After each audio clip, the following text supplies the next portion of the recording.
There are lots of different behaviours that you can identify someone who's trying to launder some funds. For example, I had a conversation with a lawyer last year. He received a phone call. I've got some funds that I want to send over to New Zealand to purchase a house. Can I put them in your trust account? Okay, so without thinking about it, sure, no problem, that sounds great. So when you get here to New Zealand, I'll help you buy the house, and you're now a customer, and that's great. Well, what happens if you put the funds in the account and you draw them back out within a week and say, actually, no, I've changed my mind? What happens is that money has now come from XYZ law firm. That looks pretty squeaky clean. It does. Yeah. Goes in there as dirty as muck, but it comes out squeaky clean. And that's one of the simplest ways to do it.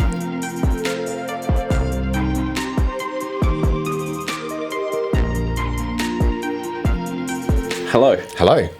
Good to be here. Oh, great to have you. But it's always, yeah. I think I rolled that around the wrong way, didn't I? Oh, it doesn't matter. There's this guy got asked by a police officer. Oh, no, I won't go. That's a bad go joke, on. actually. This is good. I want to hear it. It's like they go up to this guy. Yes. Nah, I choked already. We'll move on. Don't worry, we won't edit out any of my mistakes. But anyways, I'll be curious, apart from bad jokes, like your background. You already told me off here a few things that you're passionate about, but I'd be wondering, how did you come to become the founder of an AML company? Very, very long story, but we have time. All right, we do. So the more you talk, the more I can recover. Yeah, and have some whiskey. The journey has been a long, long journey. It's kind of started before I even was aware of money laundering and what it meant. My first job was in my mid-20s, about 25 years ago. There's a giveaway straight up front. Reconciling the internal accounts for Citibank.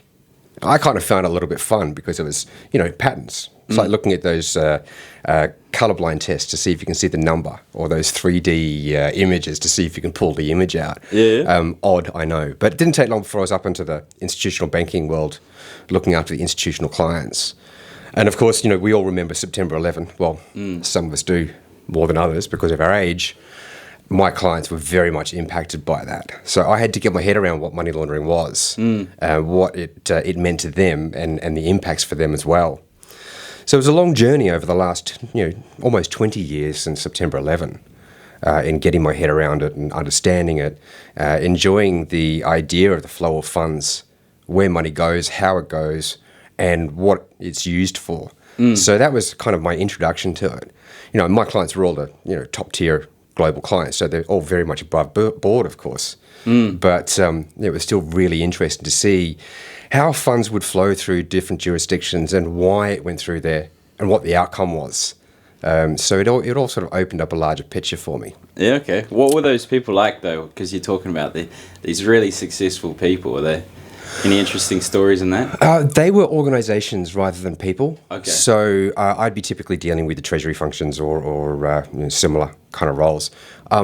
I made a lot of good friends out of them, actually. Congrats. Yeah. So I've got some in the metals and mining still that I keep in contact with. A few in the financial institutions that I've worked with as well around the place. Really, a very, very big mix of people. Very big mix of people. You can imagine some would be extremely on the narcissistic, arrogant side, and some very much on the social and friendly side. So, how'd you navigate those, the narcissistic ones? I just try to get the gospel. It takes time to learn because I think I started out relatively naive when it came to people. I typically see the nice side of people. Being blindsided was the harsh part. You realise after the fact what's happened and that they are in fact like that. Yeah. So it's taken a long time for me to adjust and spot the people that will really sit with my values. True. No, it's really important thing because in the small scope of New Zealand, you come across people that, for the most part, are pretty nice and aren't out to get you. But then there's obviously outliers that surprise you, and it's quite hard to keep the faith and the trust the more you understand people, I guess. It is. I feel that on the most part, people are generally good. Even the bad people are generally good. It's the environment that changes the people. So you can know someone for a long time in a different environment, the environment changes, and then the other person comes out, which is really interesting. And that's right across the career, right back to the, early 90s, mid 90s. So it's a long journey in understanding people. Yeah, well, you had some leadership roles as well. So how did you create your own environment within an organization so it didn't end up like those people, as you say? The people I've worked with closely in my career, I've really enjoyed. And I don't think there are too many characters in there that have popped up from my banking world in my close teams that have really stepped into that side of the world that I don't like. My team's looking back into the ANZ days in the early 90s when I was managing teams and what have you. They were all great to work with. Thoroughly enjoyed them. Yeah, okay. Yeah. All right. Well, it's probably the vetting.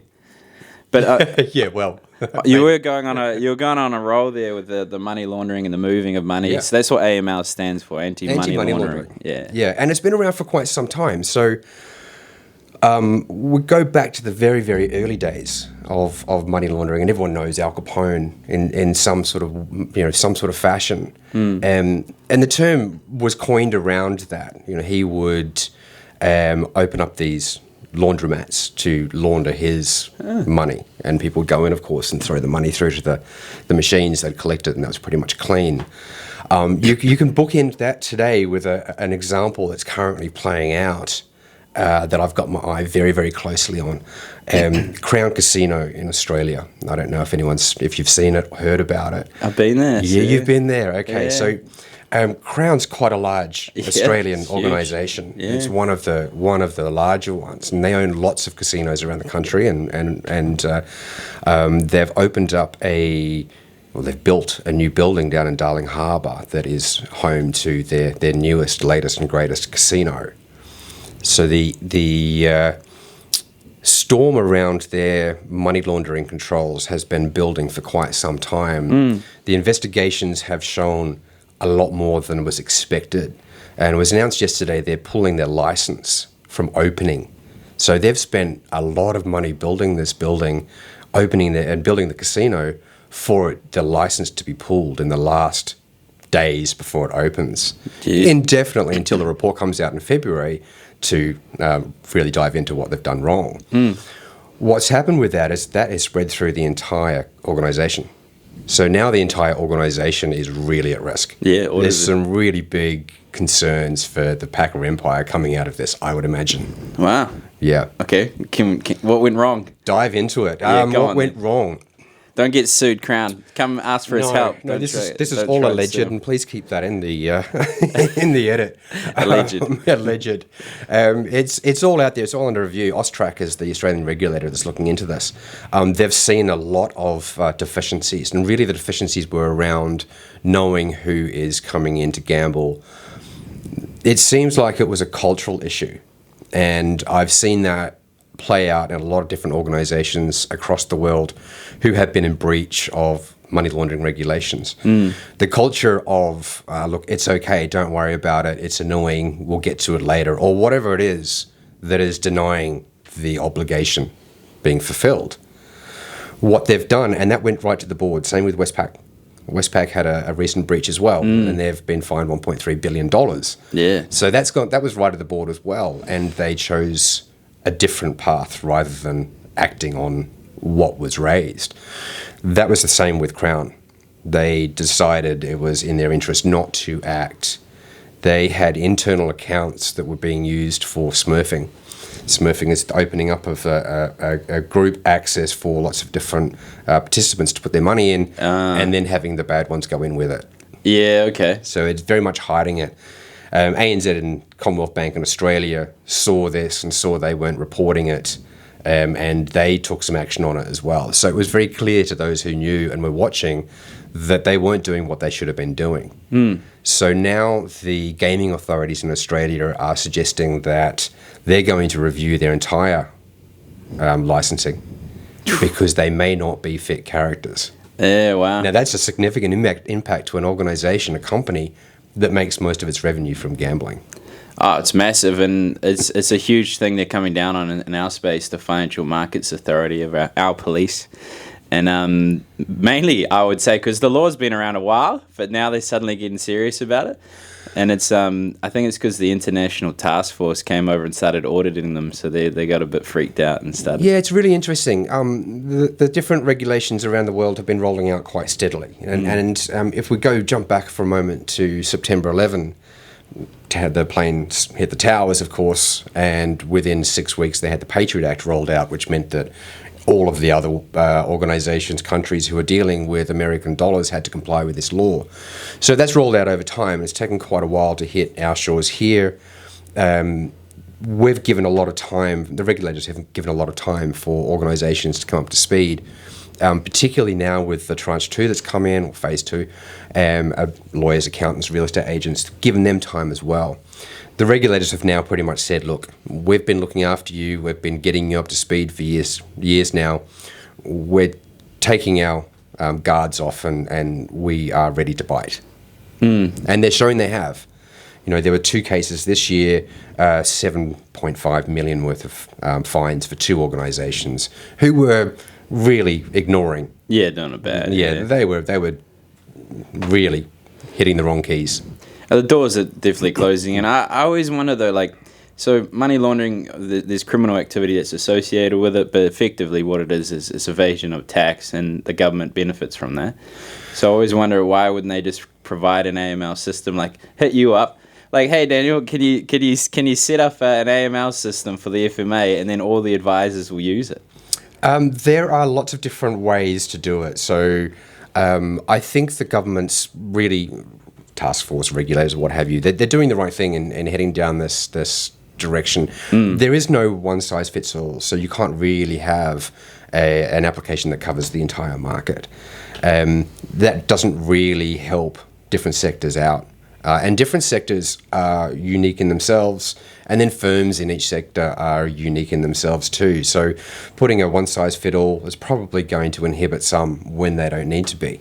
Okay. When you look at money laundering, I had this conversation last week with someone, and it really exposed the idea that money laundering masks, or the term money laundering, masks what it actually is. People get caught up in the term rather than understanding it a little bit. And you're right with what you said about tax avoidance and tax evasion. But there's also human trafficking, modern-day slavery. There's also child sex exploitation. With Westpac. Well, I wasn't going to say that, but... I said it. Find me, Westpac, 198 Federal Street. Well, actually... Sorry, it was a mistake. We'll talk about that one as well later on, because that was a really important one. A huge lesson for organizations on how not to act on their own internal policies.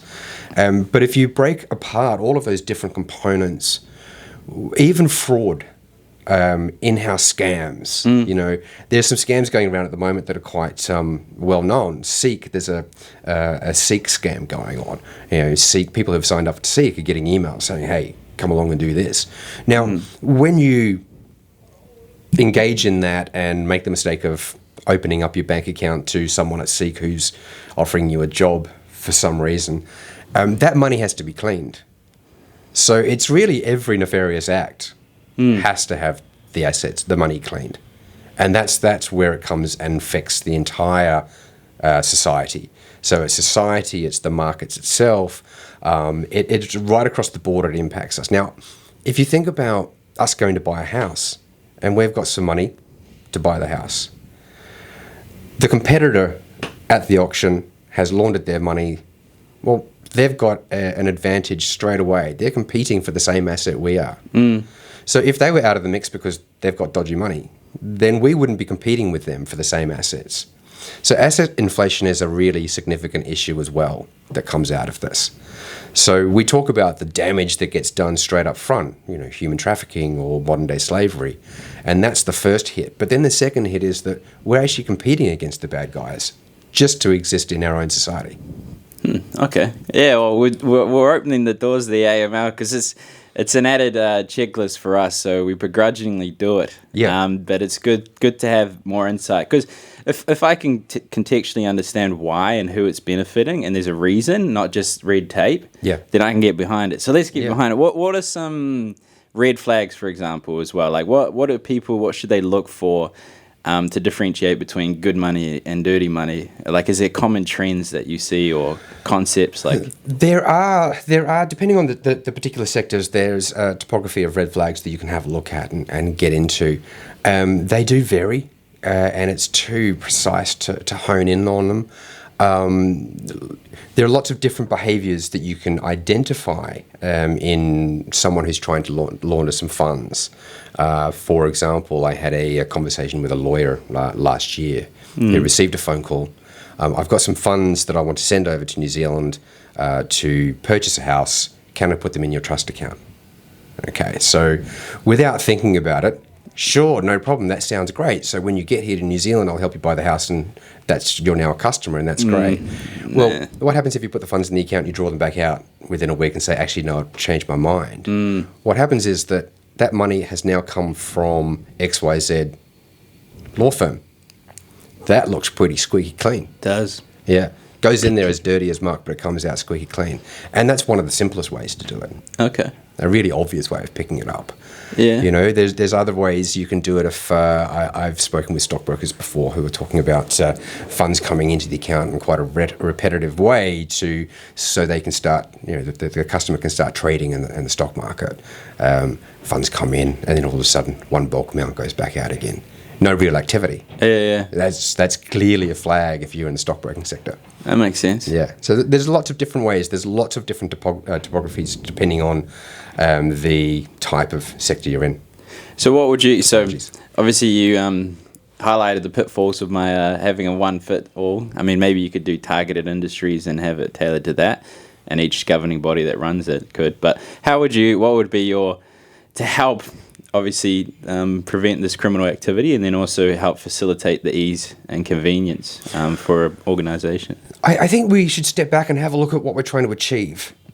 So if I talk about this quite a lot. If you boil down what we're trying to do, is we're trying to be able to reconstruct the identity and reconstruct the transaction associated with that identity. So if you know who it is you're dealing with, if you've got all the identification sorted out, you know what type of relationship that person is having with your firm, then any deviance from that, you can see that there is something that needs to be looked at. If, for example, you're a real estate agent, someone's making contact, I'm going to buy a house, I'm an investor, I buy probably one every 3 years, and I'd like to use you, can I do that? Fantastic, great. All of a sudden it's one every 6 months. All right, well, hang on, that's different. Why is that different? Okay. It doesn't mean it's wrong. It just means that you're aware the behaviours are different to what they should be. And it means you should look in to be able to investigate what it is, finding out more information about it. Where's the source of funds? Where did you get that from? You know, and there are lots of different ways you can confirm that. It's fair, yeah. I mean, yeah, purpose makes complete sense. We had an instance, this client has an education fund. And then, so our institutional group that helps administer the investment, they saw a red flag because it's like over 10,000, and they're like, "Oh, can you justify the expense?" It's like, yeah, they're paying for their education, because we know the purpose. We, like any client that comes in, we know them for 9 hours. We have 4 points of contact every year at functions, and then we deliver Christmas cakes, and we're talking to them all the time. But then obviously there's issues with that as well, because you got to have the structure to support and document the challenges, in the sense that obviously you document the purpose, something red flags outside of that. We've got 250 clients. It's hard for us to be over top of everything. So what would you say to those sort of old school advisors or accountants, or where they say, "Oh, well, I know my client"? Really good segue, really good introduction to a story that I have from my old days in the banking world, about knowing your customer and the complexities around knowing your customer. It's not actually that hard. It's not that hard. You know, it's a simple phone call, simple visit. It's a simple understanding of what they do. I remember when I first started off, and I would have been in my late 20s, mid-20s, and I came into work. It was a normal day. I used to get in at about 7:30. And it was, you know, just coming out of the end of winter, so it was still dark and it was still moody. And the whole floor was moody, unusually moody. And the senior execs from the floors above were wandering the floor, and that was unusual in itself. So something was wrong. Didn't know what was wrong. We're all thinking, oh, not another round of redundancies. The banks do that quite regularly, so I batten down the hatches, here they come. And that mood carried on all morning. And then one of the relationship managers was called out, and they disappeared for a bit. Then the director of the floor was called out, and they disappeared for a bit. So the director, the relationship manager, got in a cab to go and see a particular customer. And the reason they went to see that particular customer was because a lot of money was missing. Now, I'm talking over $100 million US dollars was missing. They'd also received a call from a competitor bank suggesting that they had the same exposure and the same risk. So these cabs from around Sydney were heading out to see this particular client who was an import-exporter. So they would bring goods in and send goods out. So they jumped in the cab, metal to the floor, get us out there as fast as you can, please, because we're talking about a lot of money. We need to go to the factory. We need to go and have a chat to her. And when they got there, it was an empty block of land. No one had been there. The banks had lent over 200 million US dollars to this particular firm over the years. That didn't exist. Oh, that's rough. That was very rough. Yeah. Very rough. Career-ending rough for those involved. And so they all got let go. I'll step out of that conversation from there. But what it really shows is if anybody had gone out there, if anybody had followed up to understand really what the business was doing besides it being on paper, they would have seen.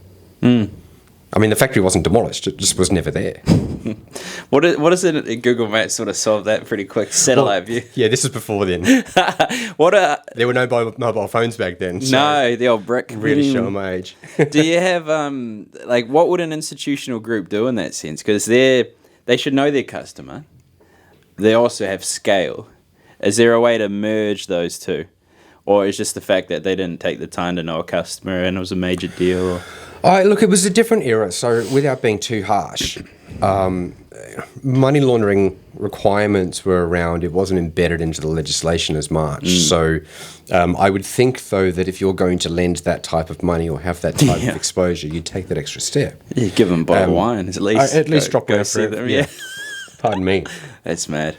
So the due diligence wasn't carried out. Yeah. And it wasn't as if you had to go to that extra extreme length.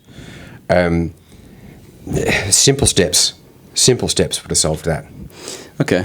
Well, I'm interested in these stories. I don't know how many until you run out. Have you got any other, not necessarily that you've personally come across? It might have been something you've seen on the news. You can go under the Westpac thing to what? Well, let's talk about Westpac for a bit, because that was, again, the common theme. The common theme that I have in money laundering breaches and the significant fines, particularly for the banks, it's cultural. It's cultural. HSBC, for example, back in America, in Texas in particular. Now, they had internal accounts set up that were hidden from the rest of the bank that only a few people could access. And those few people were very, very senior, right to the top people access. Now, they were laundering drug money across the border to Mexico. Oh, yeah. Now, that was kind of, deliberate. They got $1 billion fine for that, and that was quite some time ago. Yeah. There's a few banks that are really the repeat offenders too, and for them it's not only cultural but it's profitable, so they make that call. It appears they make that call. It allegedly appears they make that call. So you've got that cultural thing, and that same kind of conversation is now with Crown Casino. What have you done? Why have you done it? And why didn't you do it? Was it because you didn't have the knowledge, the impetus, or was it because you chose not to? Because you know what you do. You're a powerful organisation. You're strong because you're wealthy, so you decide not to. What are those reasons? I'm sure they'll come out. Westpac again. Westpac was an interesting story because who was the delete that bit for me, please. The compliance officer at the time was escalating and was raising these issues, and these issues were repetitively ignored. It got to the point where they pushed the compliance manager to the side, demoted the compliance person so they didn't have the authority to escalate any further. Those escalations had gone all the way to the board.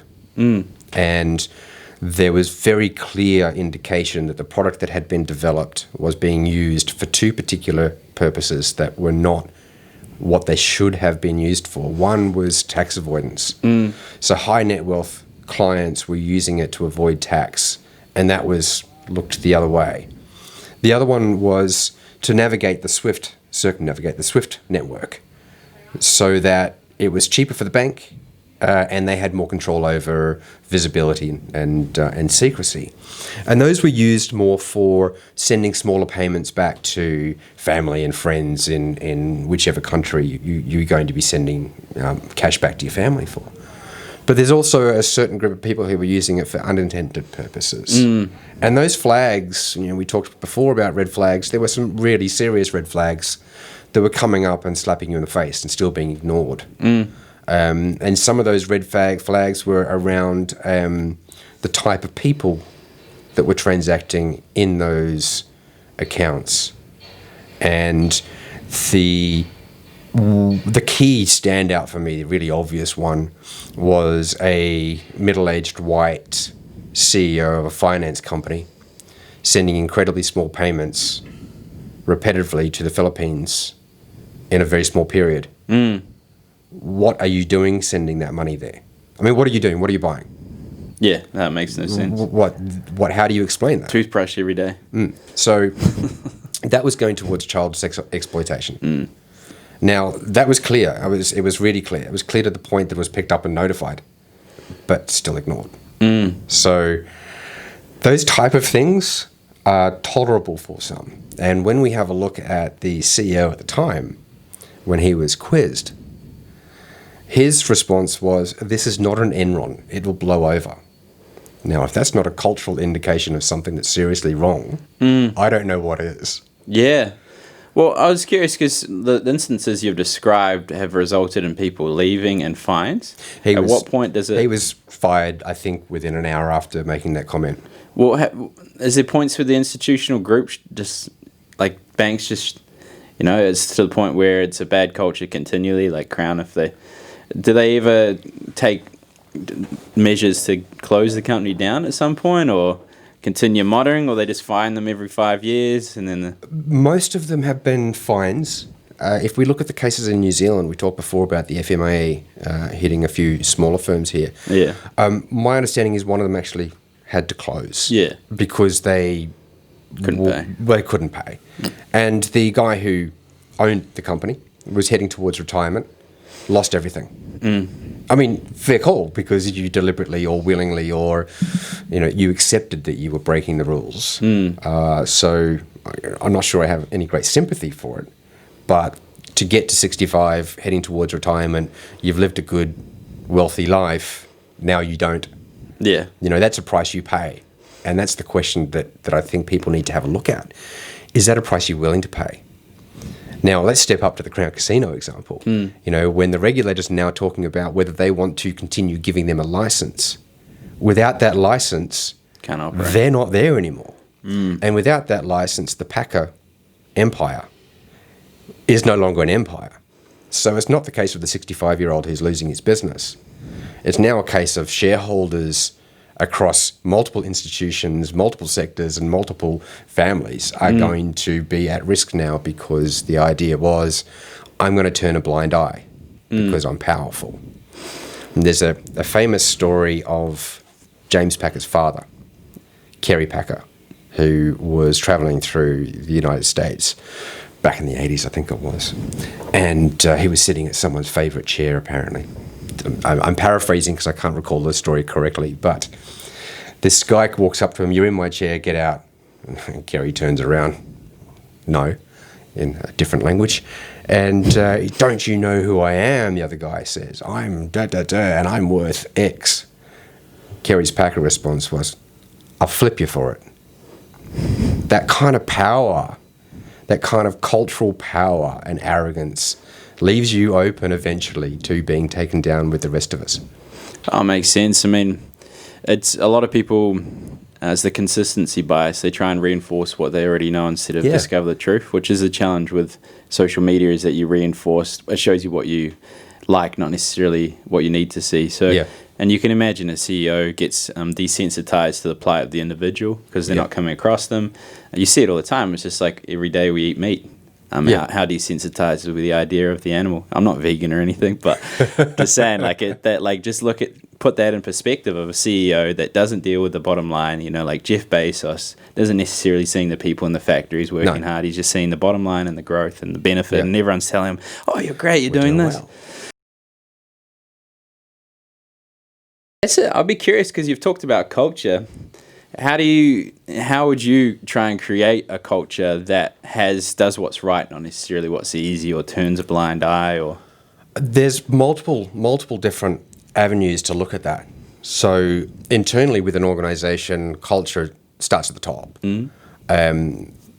Admittedly, there's a feedback loop that impacts the top, and then that keeps continuing as you see. You know, maybe Jeff Bezos wasn't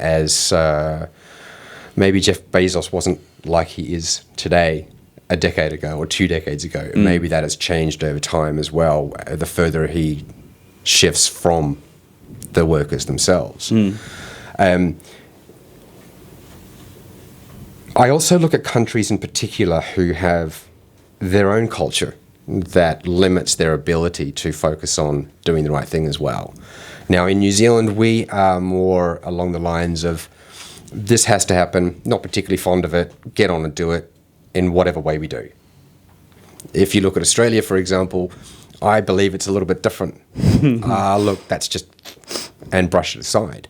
Now, there are two different views of culture and response. It's the organization itself, though, that has to have that culture of compliance. And the culture of compliance can actually be good and positive and strong for an organization. And I'm not talking about it being, protecting your defenses, protecting your firm, which it does, right? So if you've got a strong culture of compliance, you're protecting your firm against attack, you're protecting against legal risk, and you're protecting it against reputational damage. So Westpac, for example, about the reputational damage, when I speak to my friends and colleagues in Asia and we talk about Westpac, it's 3.5 seconds before it goes into the child exploitation part. That's not what you want attached to your brand in any way, shape or form. So there's that side of it. But then you jump into the other side of being having a culture of compliance as well. So there are different ways to engage the client and improve their process. And look at different things that you can do for that client as well. Back in the days of ANZ 20 years ago, when I was working with them, we would just do reviews all the time, every 6 months, and go out and meet with our client. It was just another reason to be in front of the client, to talk to them about what they want and what they need. And it always resulted in overall, in general, more growth for your business. Some clients would put their hand up and say, actually, I've got a problem here. Do you have a product that would fix it? Yeah, I do. Funny you mentioned that. So culture of compliance, it can seem like a tedious chore, but it also opens up an idea of being able to engage with your clients on a better level. Yeah, I mean, I can definitely see the benefit. That's the whole point of the Christmas cake. On the sense, it's like it's kind, it's a gesture, it's taking time to know them. But what you actually find is, maybe their address has changed, or maybe there's a new life thing that's coming around the corner, they need help, or maybe they've just inherited some money and they want to invest it. So any justifiable reason to have a point of contact with a client works out well. It does, and that's the hardest thing. Is like, good service is subjective. Some people may not want you to talk to them for quite some time and just want you there when they need you. Yeah. So if you have a justifiable reason to go there, then for sure. And I think the more you go into the AML side and like how people have made mistakes, and then also like the cost it has on human lives, that creates the why behind it. Yeah. And then I guess it would be about simplicity. The less barrier of entry that people need to execute on it, the better they likely are to do it. And that's a really good point. Simplicity is something that we're focusing on. We're designing our solutions around simplicity. But one of the best ways to get simplicity in any organization, any structure, any process is repetition. If you've got to do something over and over again, you're going to find ways to do it better and improve the process. True. So that does simplify things. If you're actually onto it and doing it properly, then you'll find better ways to do it. It's true. What was Bill Gates say? Give the laziest person the hardest job and he'll find the most efficient way to do it. I did not know that. But that's how I feel. It may be me. Well, I mean, I have seen your product. It looks very, very easy and simple. That's the idea. It's I don't want, because I used to have to do it, right? I used to have to do that when I was bringing on clients for the banks. I'd have to go through that. Took 6 to 9 months. Some of them took that long, and some of them wound through different tax havens and jurisdictions and trusts and every different secret door you could imagine. So it took a very long time to do it.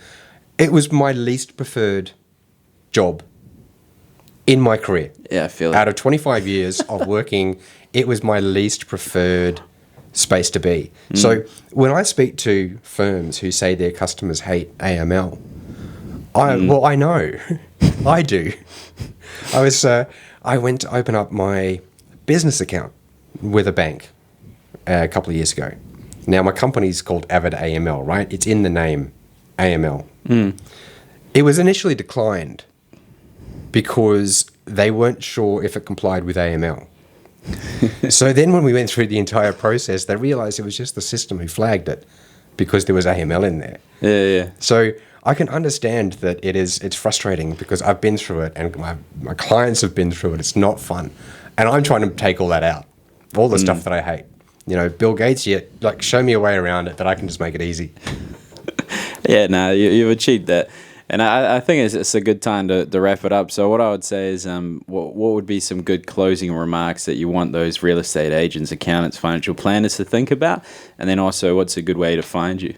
I'll have it in the description. The best way to... there are a few common failings across the regions that I'm in when it comes to AML. The first is the risk assessment and the program itself. Now, it shouldn't be overbaked.